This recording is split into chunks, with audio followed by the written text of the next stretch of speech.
How long does it take to get your first sale? You've started your business, you're out there. How long are you going to have to wait until the customers are coming? How long does it take? How much effort have you got to put in? Where do those first sales come from? Every industry, every product, every service has a slightly different sales cycle. And in this episode, we meet Patrick, who talks us through his journey to his first sale, the sales cycle, and how you build trust to get those first customers. The extraordinary belongs to those that create it. Rebelling against business plans and debt, rebelling against what society expects of us to build cool businesses, make money, have fun, and do good. Let's create something extraordinary together. Welcome to The Rebel Entrepreneur. So back on the show today, we have Patrick Venn. You may have listened to his episode in season 1, which was all about sales. Patrick, welcome back to the show. Thank you very much, Alan. I'm rarely invited back, whether it's dinner parties or podcasts, so this is special for me. Thanks. That was basically what they told me when you were a public speaker, was the sign of a successful event was you get invited back. Nothing else really matters. Like, even if they don't cheer at the end, that doesn't matter. What matters is you get invited back, because if you can get invited back, you've added value, you've done something right. So at least I thought you did a good job in the first season. Awesome. Sweet. Glad to be back. Now, this episode is going to be sort of in 2 parts. One is going to be about Patrick's experience. Patrick left an incredibly large organization, Manchester United, where he worked in sponsorship and sales, and started his own business. And it's going to be about Patrick's journey on that, starting his own business. And then that's going to sort of transition into what you've learned about sales, because it is different when you're not selling with a brand behind you. I used to work for a major electronics retailer, Panasonic. And when you have that brand and you ring up and say, hello, I'm from Panasonic, people go, ooh, Panasonic's calling me. Why are they calling me? What have you got? Whereas if you just ring up and say, hello, I'm Alan, people are like, who the hell are you? Why are you calling me, Alan? What do you have? It's quite interesting how it changes. I've been experiencing a lot of the latter lately, so we'll dive into that, I'm sure. Yeah. Who are you, Patrick, and why are you ringing me? Yeah, it's very interesting when it happens. So the second part of the podcast is going to be about what Patrick's learned in sales, what has been his experience selling outside. So this episode, I think, well, my hope is this episode will give you some sales tools, tactics, and tips, plus some interesting stories about the journey to entrepreneurship. So Patrick, I guess first step, what inspired you to quit your job and start your own business? That's a big step. It's a very big step, especially like you said, working for a company like Manchester United. You were kind of the envy at dinner parties, or you'd go to a party and people say, oh, who do you work for? You get to say Manchester United, and people would go, oh, wow, that must be the dream job.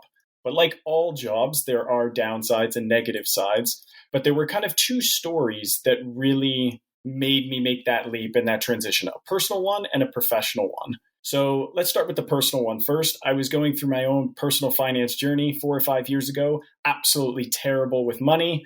I went to one of my best friend's weddings, actually, with my new girlfriend at the time. And it was a few days away from payday. I didn't have enough money in the bank. And she said, let's just stop and get them a cash gift. I was like, oof, don't have money in the bank for that, I was thinking. She said, don't worry, grab it from your savings and then replace it in a few days when you get paid. My response was, what savings? What do you mean savings? Her eyes bugged out of her head. Her jaw hit the floor like a cartoon, and she was shocked at my financial situation. However, She loaned me the money. I paid her back in a few weeks. It remains the most embarrassing day of my life to this day, but it was the catalyst that forced me to educate myself about money and turn my kind of life around. So that was the personal transformation I was going through. And then at the same time, as I was leaving Manchester United, looking for a sort of a different gig, something fresh, something new, I was offered a job by one of the top football agents in the country to get the players brand deals, boot deals, chocolate bar deals, things like that. And through a text message, believe it or not, I was able to discover that he was stealing millions behind the players' backs in terms of endorsement money, which was sad, but also not surprising in the world of football. So with those two things happening simultaneously, my own personal finance journey, educating myself, and realizing young players kind of getting screwed over, I thought maybe there's a way that I could actually help them. So that was the first step to launching the Football Finance Academy. And we basically we have been working for the last 12, 18 months with football clubs, helping their academy players make better financial decisions before they hit that big payday in sport.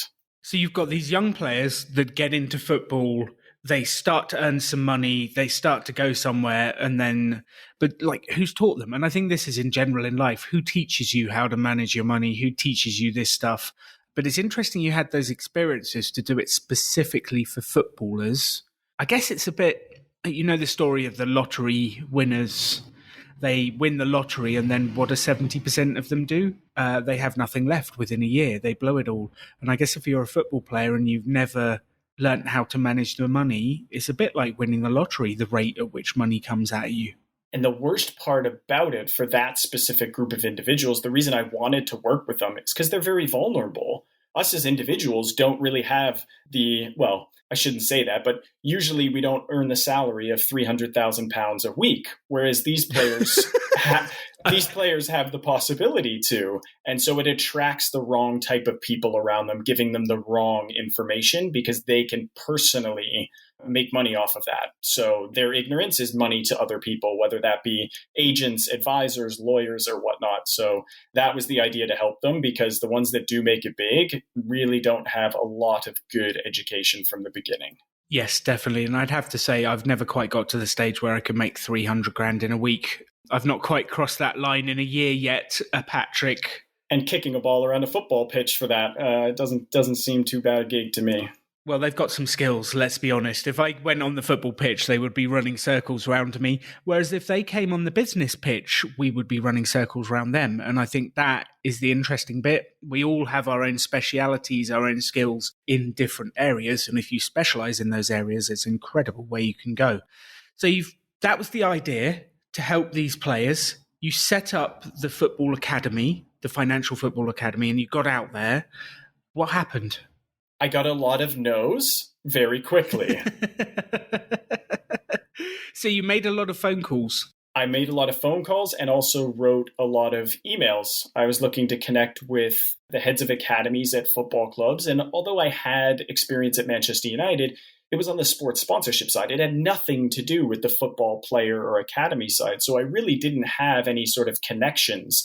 So it was a lot of cold calling, a lot of cold emails, a lot of no's. And I understood for kind of good reason, because there'd been so many financial advisors trying to pitch to come in to speak to these kids who were ultimately had a really big potential of being high earners. So there was initial pushback from anyone who wasn't a trusted sort of reputation within that sphere, because there'd been so many bad experiences. I remember I met with one football club and they said to me that they had a financial advisor, wealth management company come in, very professional. Everything was all crystal clear. They had nice branded pens and pads of paper on the chairs for all the players when they came in and sat down.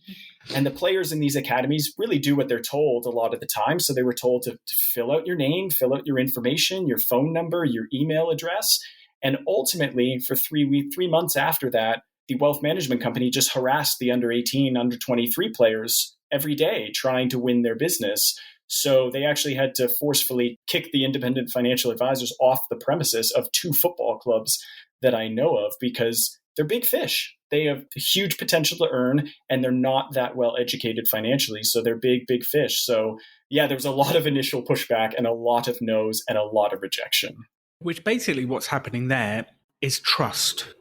And that's like one of my fundamental learnings over the years, is at the base of sales is trust. If there's no trust, there's no sales. And actually, it's not that they didn't trust you, it's they didn't trust anyone. And I think this is really interesting, because if you've got previous people who've tried to sell and they've broken that trust contract and people don't trust, that lack of trust created by other people rubs off on you, even if you haven't done anything. It's really interesting. And we've definitely encroached that in what we're doing when we tell people you can start a business with no money. we sound like one of those like special things. Do you know what I mean? Like, come, start a business with no money. We'll give you a free 3-day course and then we'll upsell you to a 20 grand coaching package at the end. And people come very skeptical, like, not sure about this, Alan. What is this? What do you mean free? Don't like the word free. Sounds a bit weird. Yeah, so it's trust. So, like, have you been able to establish trust with any of the clubs? What do you think has helped you gain trust? Like, do you think of it in those terms? Yeah, absolutely. I do now. You're spot on with the development of trust changed everything for me, literally kind of quite quickly. So I had a lot of no's, a lot of rejections for the reasons we just discussed. But by emailing every single club in the top 4 divisions, so the Premier League, the Championship, League One, and League Two in the UK, there's 4 levels of the football pyramid that are professional. And so there are 96 total clubs. So I knew I had 96 prospects, that they're all there. I knew who to go after. And I think 3 gave me the opportunity. Most of them didn't respond. The ones who did usually said no. And finally, I found the 3 that were not satisfied with the financial education that the kids were getting. So I found what I think in business terms you would call your early adopters. Those people who had a pain point that I was going to be able to solve. And the way I sort of pitched myself or sold myself, if you will, to those initial 3 people that were having an issue is they said, we've had a couple banks in, we've had a couple financial advisors in. These kids are 18 to 20 years old and they do not want to be in the classroom at all. They want to be on a field kicking a football. Yeah. Can you do anything different?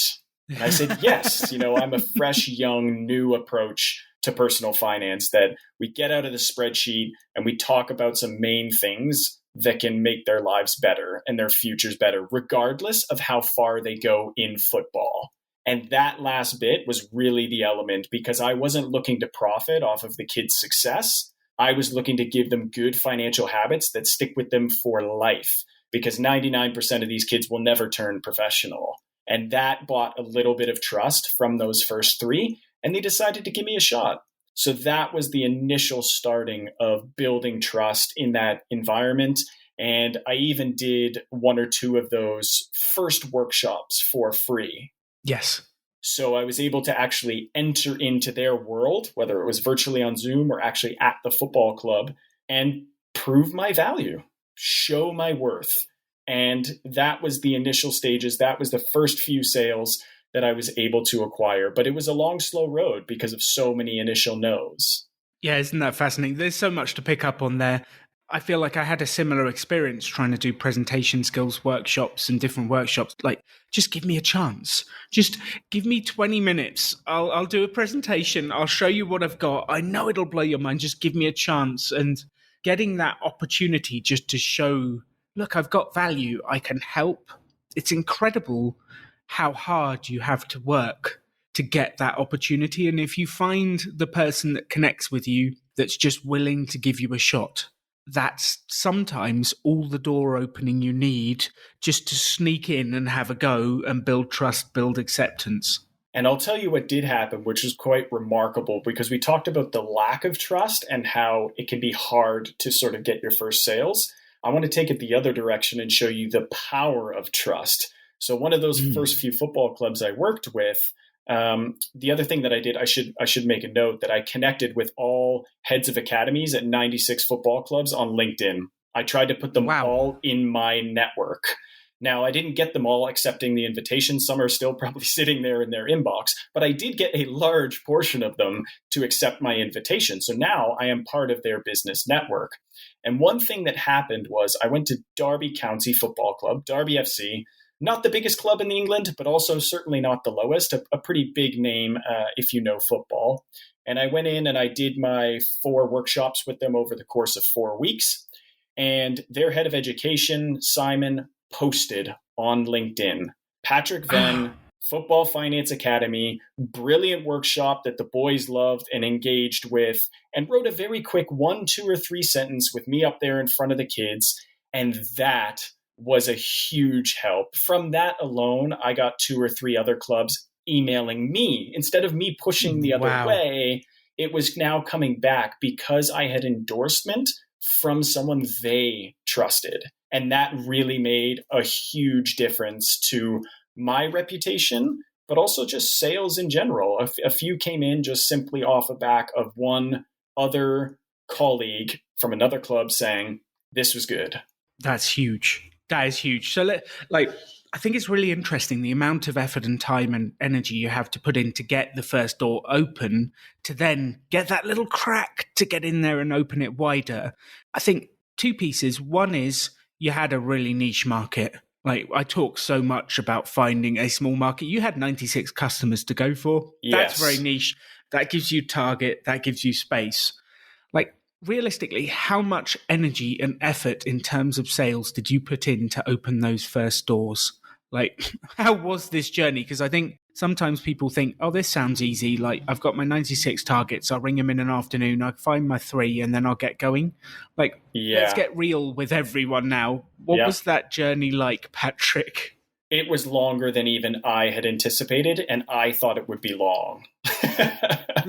So I'm trying to get at some more refined dates to answer, but I think that was roughly a 9-month journey from the initial idea to my first email sending out to actually the first club giving me a shot. Now, with a bit of context, COVID did throw a spanner in the works because most of the time they invite you into the club, you do a presentation in front of the kids, and you go on your merry way. So not having people at the club presenting, the football clubs are not that sophisticated when it comes to innovation or moving quickly or thinking quickly.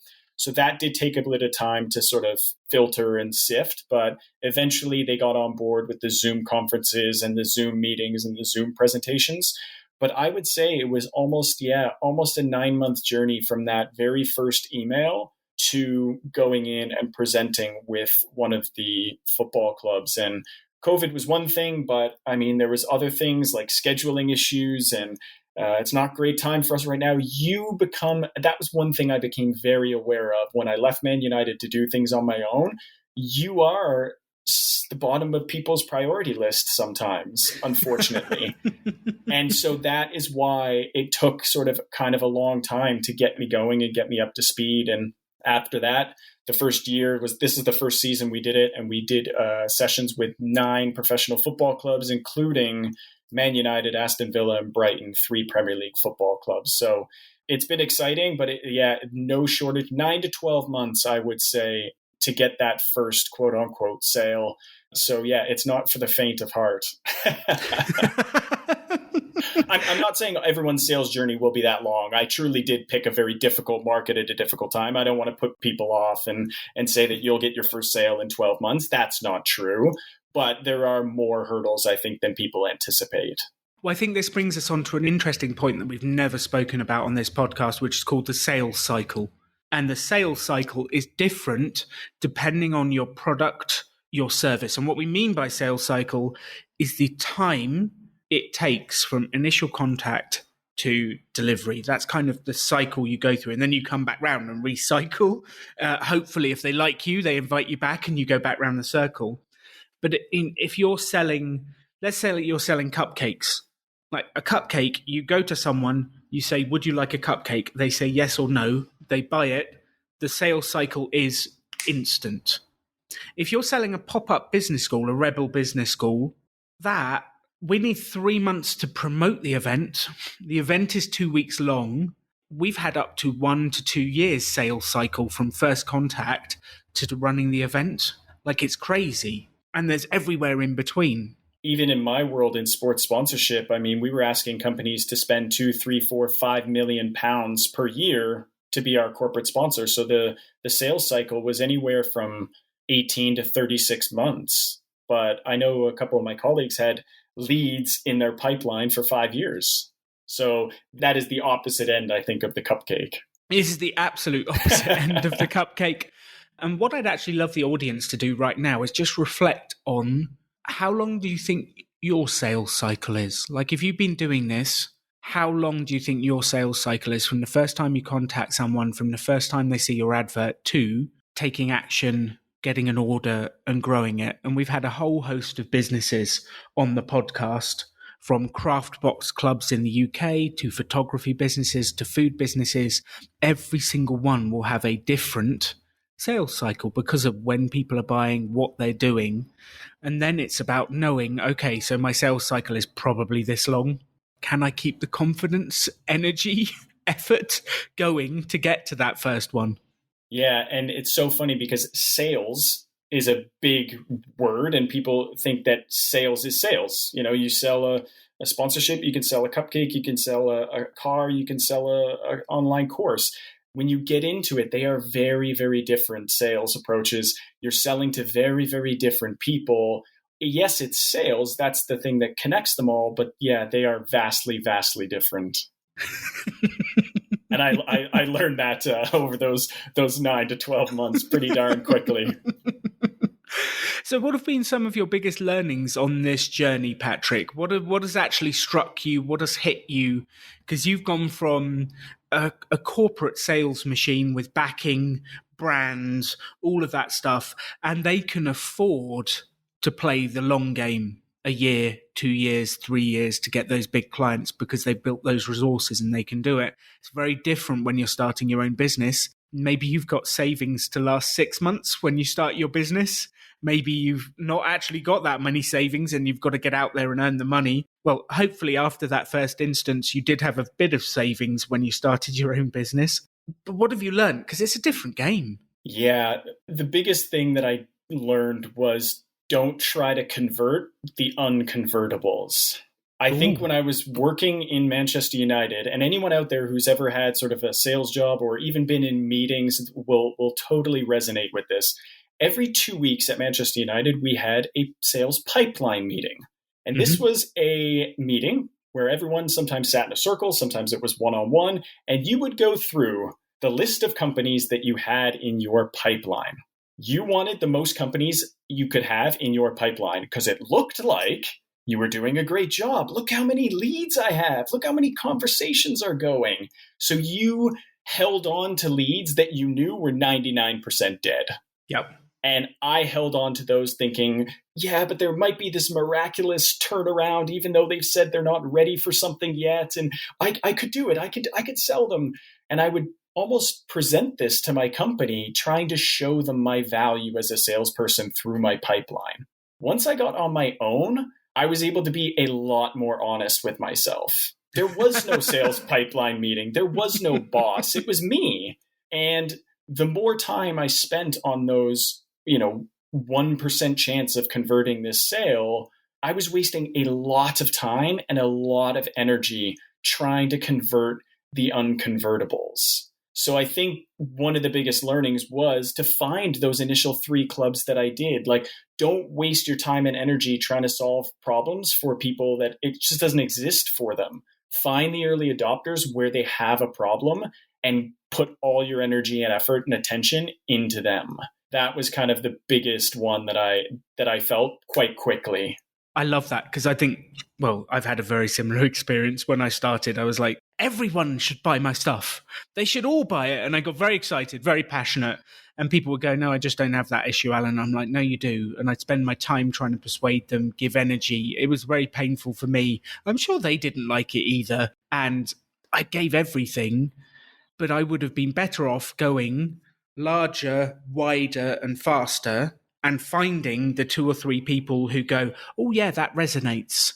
I've heard that problem. I've got that problem. I think about it, and then focusing in. But I think sometimes when we launch our business, we're scared of getting to quick no's because then we go, well, okay, I've had a bunch of no's. I don't know if my business works. Whereas actually, if you can get through a bunch of quick no's, you'll get to the quick yes a bit faster. It's a different mindset, though, Patrick. It's a completely different mindset. So, like, having had that change, like, how do you get to that realization that these unconvertibles, I just need them to get to them to say no quickly, or at least to say, I don't think we do that. How do you get to that mindset? How do you get that shift? I kind of had one experience that was a bit of a light bulb moment for me. So I don't know if for some people it's something they build over time, but for me, it was quite quick. And I remember I had a designated day to do some business development with some football clubs. It was for me to go over my list, email them for the 3rd time, check in with people who may have responded. It was a sort of a designated time. And I remember looking, and I spent an entire morning reaching out to people that I was pretty darn sure would never email me back. And I thought, what am I doing? Like, what I've just spent, it was actually almost a day. It was almost a full day that I spent trying to biz dev or sell or approach or even just talk to someone who didn't really want to talk back to me, So I think that for me, I don't know what it is for other people, but for me, it really was a light bulb moment of I needed to do so many things starting a new business that spending an entire day wasting time and energy going after people who I knew ultimately would say no was just I wasn't going to be able to get my business off the ground if I was wasting time doing things that didn't matter. And it felt good to be busy the first few weeks, I'm busy, I'm emailing all these people, and you feel really productive and you feel proud of yourself at the end of the day. But like, if you're really honest with yourself, and I was in that moment, I was like, there's a day gone and I've done nothing of sort of value or purpose. Here's an example. I could have spent 20, 30 minutes shooting a personal video on my phone to the 1 or 3 people who actually emailed me back, and spending a lot more time on a creative approach or developing a conversation with someone who actually wanted to have one. So I think that was, it's something maybe trained over time, but for me, it was definitely a light bulb moment. I love that. And the only way you have these moments is by actually doing the stuff. So if you're listening to this now going, oh, that's interesting, that's a thought. Like, if you want to experience it, do the work, send the emails, make the phone calls, get online. You will have the experiences Patrick and I are talking about. And actually, like, a lot of sales is learning by getting in the trenches, by making it happen, by making the phone calls, by doing the things. That's how you get the experiences that create the salesperson in you. And I've picked up so many little things along those vast amount of no's, right? You can learn priceless feedback. Like, okay, why didn't you say no? Oh, it was because of X, Y, or Z. Okay, maybe that's just one person's opinion, but if you hear that several times over and over, it keeps coming up. Ooh, is this something I should address? Is this something I should look at? Is this something I should change? And also the no's, the amount of no's, you genuinely build up a resiliency to it. It's like getting in sort of the boxing ring. I box like amateurly. I'm pretty terrible. I'm 0-1 in my career record. But getting in the ring is a terrifying process. And what if I get hit in the face? And then you do get hit in the face and you realize you have a mouth guard and it's safe and it's not the end of the world. And you sort of get better and you understand it's part of it and you're not made of glass. And that's how I started to feel about the selling process is, yes, I'm getting no's, but I built up a bit of a resiliency to it. And I wasn't ignoring them fully. I was trying to learn from the no's as much as I possibly could to make what I was doing better. And then finally, I was looking for even if it wasn't a yes, I was looking for signposts that I was heading in the right direction. So I wasn't getting cash in the bank from these people because I didn't sell to them because they didn't ultimately select my product. But did it intrigue them? Oh yeah, you know what? I'm dealing with my own sort of issues around personal finance. Any nugget that I could see that I was on the right direction, on the right path to where I wanted to go. So it's sometimes black or white. I got a yes or I got a no, but there's a whole lot of goodness in between. And if you can look to extract the value out of that, you'll just become better and better and better over time. I love that. So we're going to come back to the learning bit in a second. Just first off, are you suggesting that getting a no is like being punched in the face and we should send the audience out there into the world to get punched in the face repeatedly to harden themselves? Is that the message we've just heard? I didn't think it was, but now hearing it back, it may have been the message that I accidentally sent out.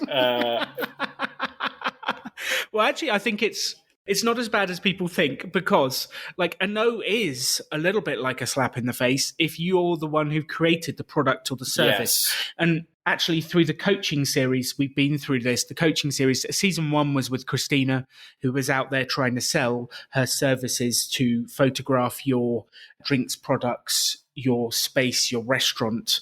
And she got a lot of rejection. And that felt not very nice. And season 2 is Jamie, an artist. She got a huge amount of rejection. And because she was an artist, she's like, this is my stuff. I painted this. And everyone felt like a slap in the face. And it's interesting. I think there becomes a point where not everyone is going to love what you do. And that's the richness and variety of life. It's also getting used to that stuff. And like people saying no to you, there's no actual real consequences. Like if someone rejects you, what actually changes? What happens? Well, you just go home for dinner with your partner, friend, you go for a drink, I don't know, whatever it is, but nothing actually changes. But it can be some highs and lows in there, Patrick. I mean, like, have you experienced the highs and lows? Have you dealt with it? Like, what's happened? I have experienced the highest of highs and the lowest of lows, both the peaks and the valleys. And I'm not sure that I've found the secret sauce or the secret recipe to deal with that perfectly yet. But I always was looking for it's serendipitously happened that I was putting the effort in to really try, and once I sort of got rid of the people I was never going to convert, started focusing more attention on the prospects who were actually engaging with me, I found I was having sort of, I don't know, better, more meaningful conversations. I was solving like it was energizing me as opposed to depleting me. So if I got rid of those people that were no's, and I sent that email, that fifth chaser email that I'm never going to get a response to this, I would call that like an energy depleting exercise. So when I did that for a full day, I noticed at the end of the day, I felt terrible, really just bad, because I think in the back of my head, I knew that there was nothing positive coming back. Whereas the more I focused on the ones, the few who even showed interest in me, I got such energy from talking to them or emailing them. And I think that's what helped me keep going, even when I had those sort of dips or those low moments. I'm even experiencing them now. I've got off a couple sales calls recently that didn't go perfectly well. But then later in the week, I got a letter in my inbox that, you've got another one scheduled. You got another chance coming up next week. Someone else is interested. And that's an energy sort of rejuvenation. So I think they're always going to be there, those highs and lows. But I think, just keeping myself moving forward, however slowly, something always good sort of seemed to come up on the horizon. Maybe it was the next day, the next week, or the next few weeks ahead. But it always seemed with every loss, as long as you keep your feet moving, more opportunities were going to come. And I did always feel that I was one sales call away from like a sale. You're always one conversation away from that next client. And that next client could be your dream one that unlocks unbelievable potential. So I think, just keeping my feet moving and keeping those positive, energizing conversations was super, super helpful. And then also, I guess the second thing very quickly was just having something outside of the business you're working on. Yes, it's your baby. Yes, it needs a lot of attention and it needs a lot of focus, especially in the early days. But to be able to unplug, check out. I play football once or twice a week on Thursday nights. Like, I don't think about the business. I don't think about my partnership. I don't think about bills. I don't think about my future. I'm perfectly in the moment for those 60 minutes on the football pitch. And those people can feel guilty taking time away from a business they're just starting. And I'm not saying go on holiday for 4 weeks, but do have outlets that you can go to that are outside of your business, and you can come back feeling fully energized to tackle the world. Yes, otherwise you start to go stir crazy because you spent all of your time focused. I would have never done that in the early days. You need those outlets, definitely. And I'd just like to say, Patrick, I started my first business this time round in 2008. So I'm 13 years in. The highs and lows have not gone away. This is part of life. And I think it's going to happen to all of us. There are highs of getting the big sale. And then you do it, and maybe there's loads of a complaint or loads of something. And then you've got to fix it. There's highs of fixing it and getting them to rebook. And then there's loads of this. And that is a continual process. And the thing that I've learnt is to experience both. Because if you don't experience the lows, it's hard to experience the highs. And this is a hard thing to practice, but it's sitting in the awkward, uncomfortable moments.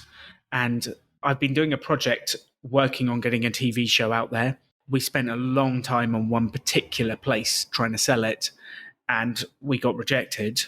And I tell you what, that was awkward. That was uncomfortable. I'd put a lot of time and energy into it.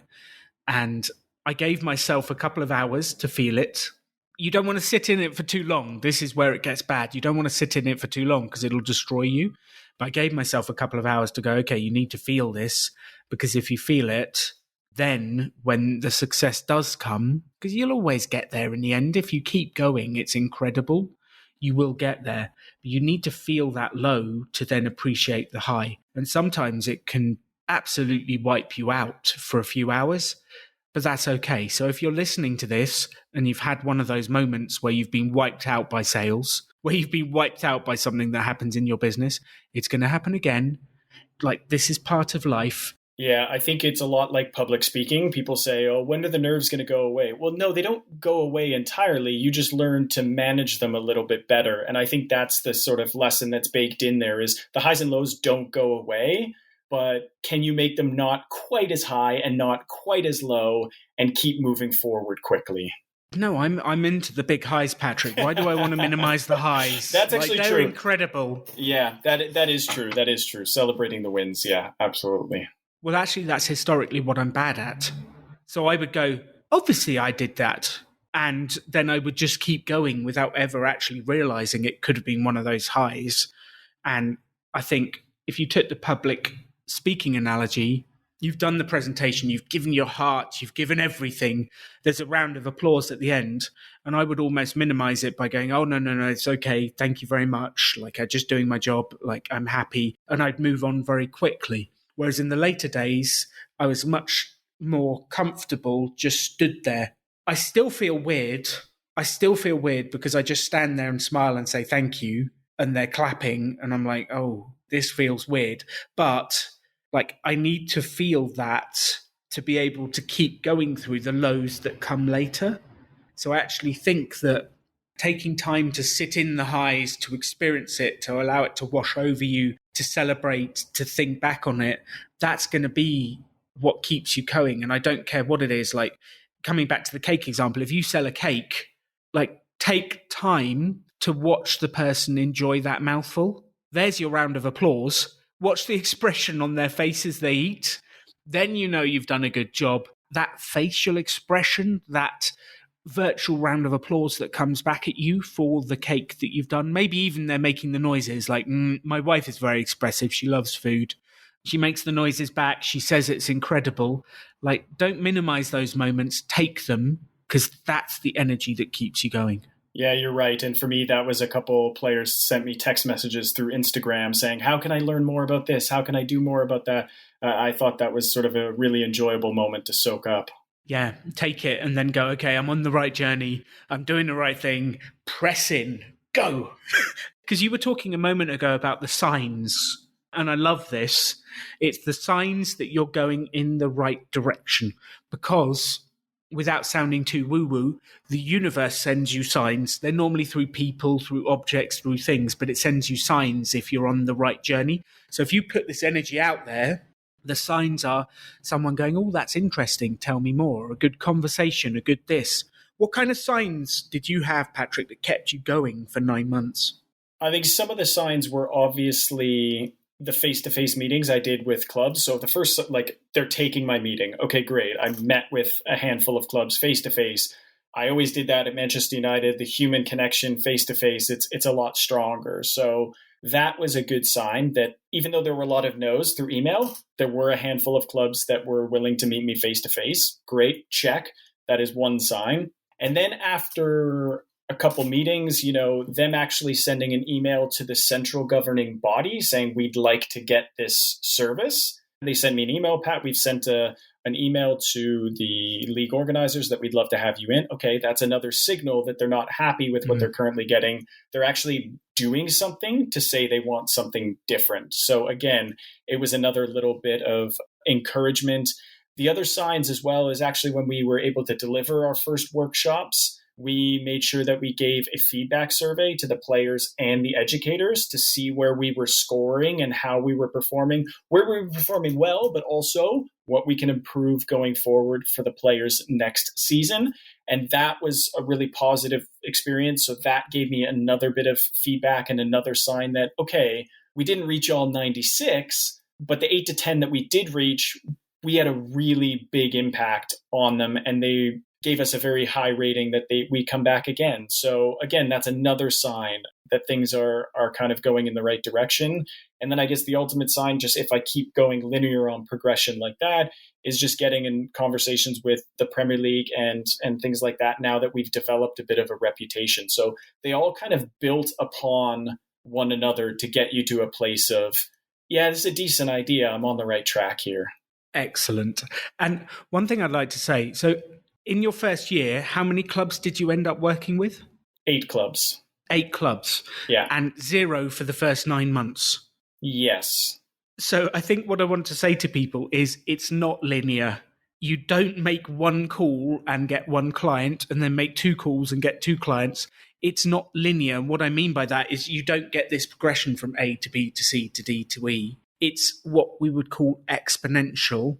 And exponential is nothing happens for ages. Like literally nothing happens for ages. It's the same with investing. It's the same with anything. You start saving your money. Nothing happens for months, maybe years. And then all of a sudden the results come at the end. And you've kind of experienced this. You had 9 months of like knocking your head against a brick wall to get that first client.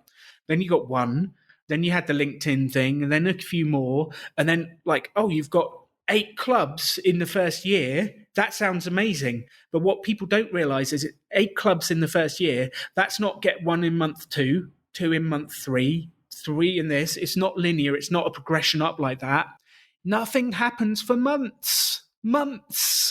And I'm an absolute glutton for punishment, Alan. So I've now, in this year, starting in sort of February, March, I started to approach corporations to work with, not just football clubs.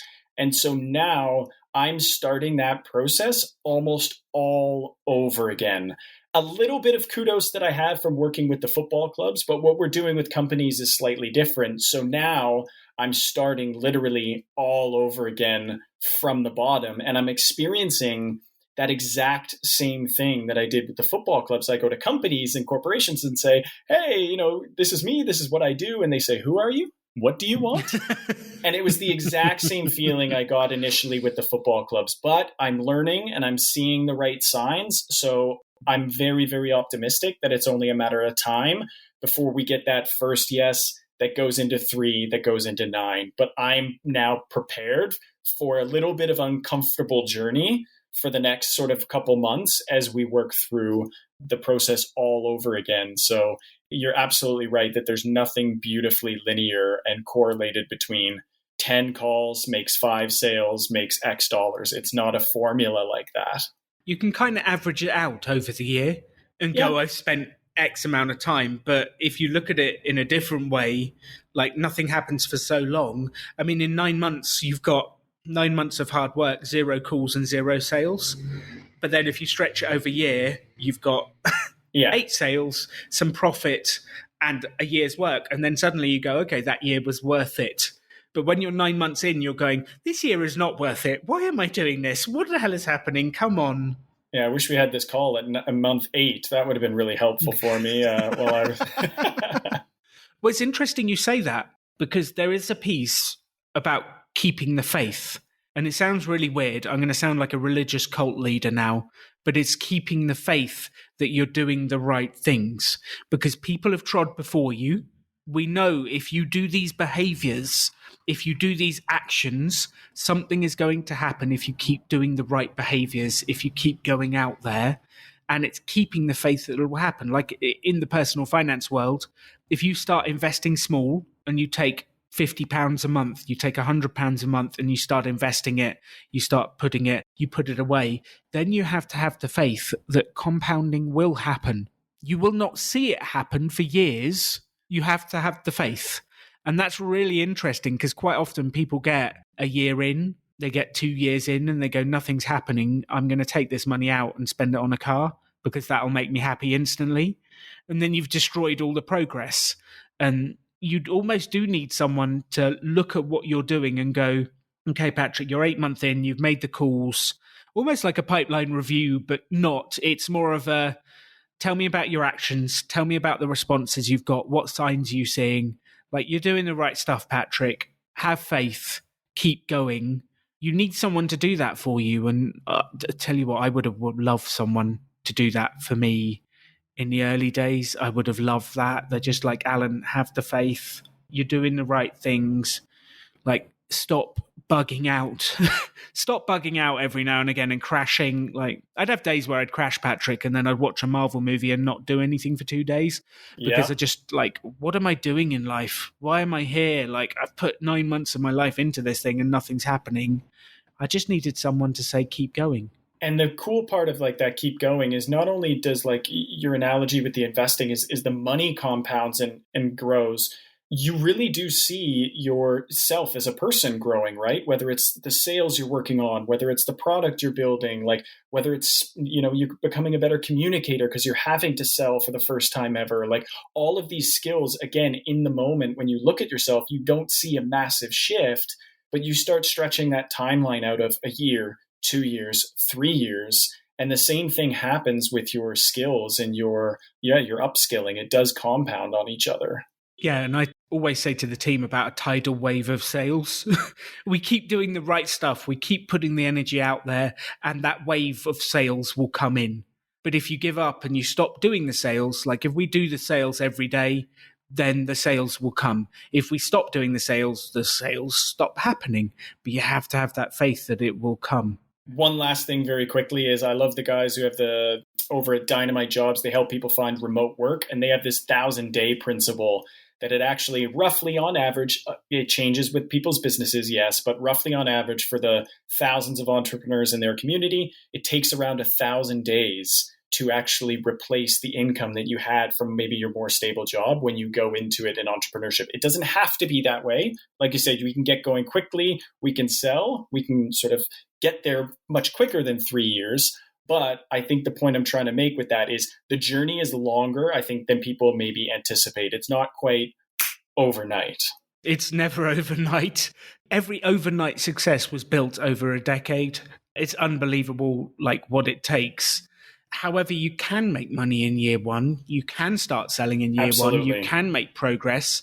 It's probably just not going to be the millions in year one. Yeah. It's probably going to be a journey, especially if you've never been an entrepreneur before. There's going to be some learning, which is actually sometimes the power of the side hustle, is you can do the learning alongside the job. You can do the mini experiments alongside the job. You can get the learning. And then once you've done some of that learning, when you do go full time, you go, okay, I'm a little bit more prepped, ready. I've learned how to deal with rejection. I've learned some sales techniques. I've learned some marketing techniques. Then you dive in. I think the power of the side hustle is absolutely that. It's learning those. You've got an income. I'm going to learn whilst I've got that. Then I'll dive in at the point that I can actually make a success of it and make it a bit bigger. Absolutely. Cool. So one of the things I'd love to do, like, do you have a practical sales tip, a practical tactic and approach that we can give people to take away from this episode and have a go with? Like, what have you been testing that's actually worked, Patrick? So one thing that's the freedom of doing it on your own versus a big corporation. You can test all these little tools, strategies. Some work in your favor, some don't, but you can move on quickly. And the one that I've been obsessed with lately that has been showing some pretty good traction, and I'll break it down for people, but it's actually sending video introductions via LinkedIn. Ooh. And bear with me while I kind of unpack that and show you why it's kind of been quite remarkable and quite interesting. So I think in the first section or earlier on in the podcast, I mentioned connecting with all these heads of academies on LinkedIn. And so I've done the same thing with businesses that I'm approaching. I want to speak to the HR director or the chief people officer, something like that. So I've connected with a bunch of them on LinkedIn. Some accept your friend request, some don't. But the ones that do are now in your virtual network. And you have the ability to have a direct line of communication with your ideal customer. So what I've been doing is actually just taking out my iPhone and just sort of recording a video of myself under 2 minutes, because LinkedIn doesn't allow you to send a video that's longer than 2 minutes. So keep it nice and short, keep it sweet. A nice introduction, about myself, not too salesy. I'm not trying to push a product on them right away. I'm trying to introduce myself, learn a bit more about their business, ask them with what their struggling and challenges are. And just send the video, no text with it at all.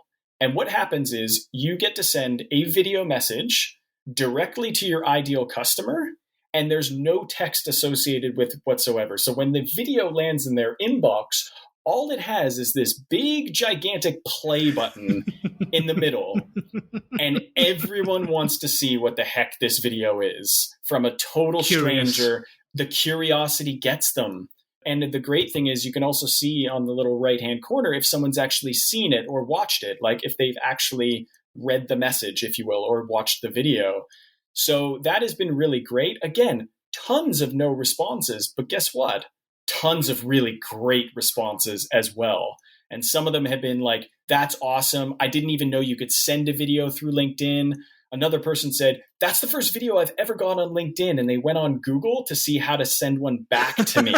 Other people saying, I get hundreds of blank approaches through email, Slack, LinkedIn, all of this all day long, and yours cut through the noise. So that has been something that's really worked well, is the under 2-minute video on LinkedIn to your ideal customer, no text. I love that because I get so many approaches on LinkedIn, Patrick, with, would you like to increase your sales of Red Bull Business School? And they're all text. Like, I read them for 2 seconds and then go, this is not personalized. This is nothing to do with me. Spam right away. You know it. Yep. And I skip past them. And actually, I probably miss a bunch of people's messages on LinkedIn that are actually good messages because I get so many of those other messages. And I've never had a video on LinkedIn. No one's ever done that to me. No one's ever sent that. But I know when I get like a voice message or something like that, I'm more likely to go, oh, this is interesting. That's fascinating. So like, if you were to turn this into a challenge for the audience, what would your challenge be? So there could be a couple levels of the challenge. Let's try and keep it simple. The first challenge would be to actually go on LinkedIn and find your ideal customer. It's pretty easy to do. You just type, the company you're looking for and the job title into Google, and usually gives you a pretty good matches on who at LinkedIn you want to speak to. Add them to your network. Start with 10. Add 10 people, add 20, whatever you feel comfortable with. You can do that very, very quickly. So that would be kind of challenge number one, is get some of your ideal customers in your virtual network.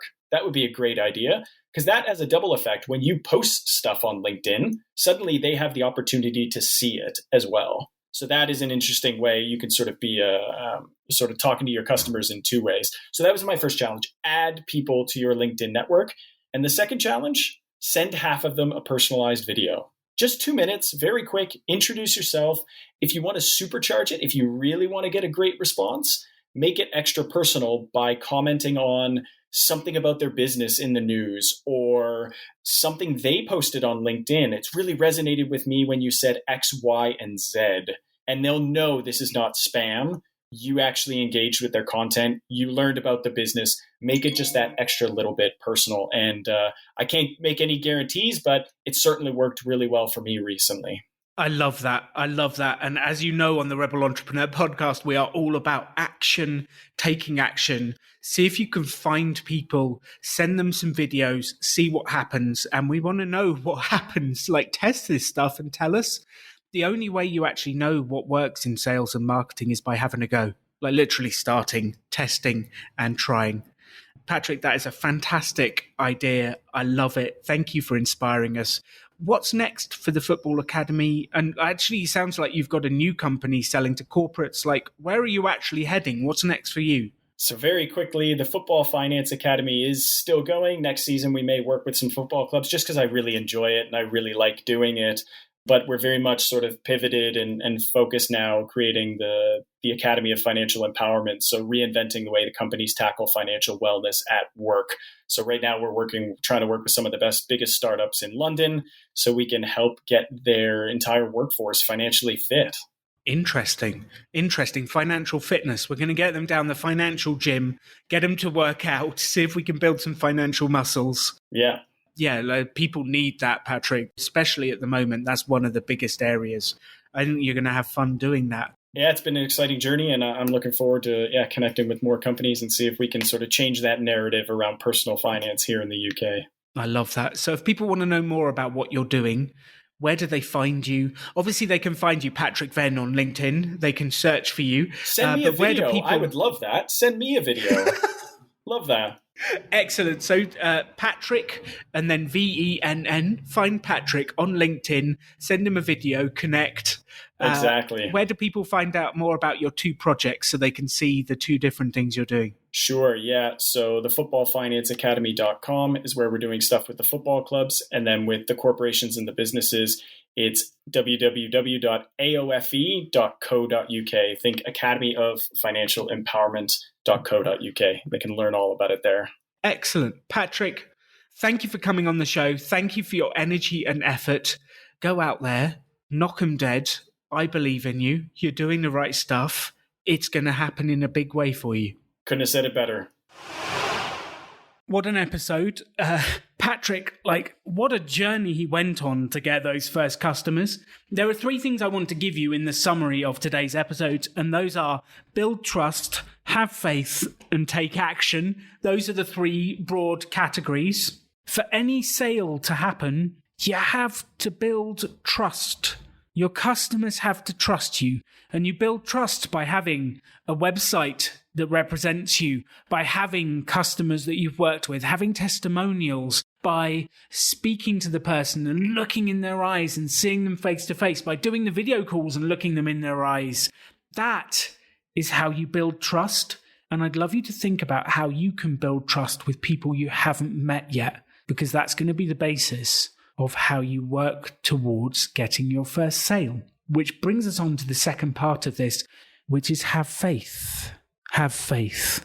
Growth and business growth is exponential. You will be putting out a lot of energy when you start to build your business. You will be giving it energy. You will be working on what you're doing. You will be making progress, but the results won't show immediately.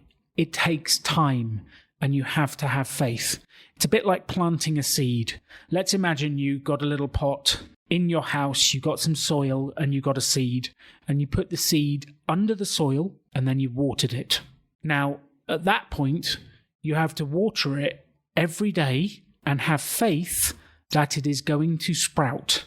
Even though you can't see anything happening, you're watering and a few days go by, you're watering and a week goes by, you're watering and time goes by. You have to have faith that it will happen. And then eventually, after a period of time, it starts to pop up, it starts to grow, you see the shoots and you make progress. But there is a period where you have to put energy out there, you have to take the action, you have to do the things before it happens. If you're in that phase, learn along the way, have faith, and keep doing the right things. Which brings me on to number 3, which is take action. And from this episode, I would love you to take action. Patrick had a challenge for you, which the easy version is to get on LinkedIn and find Patrick Venn and to send him a LinkedIn message. That's the easy version. The tough version, which I'd love you to go and do, is to find 10 people that you think might be your customer on LinkedIn and send them video messages. Just start. It's never going to be perfect the first time. Do it and let us know what happens. Because if you want to build your business, you have to take action. You have to take action. So there it is. Build trust. Have faith. Take action and get out there and build the business of your dreams. You can have any life you want to. Choose to build something cool. Choose to take action. Choose to work to make your dreams become reality. Stand out. Be different. Be yourself. Be a rebel entrepreneur.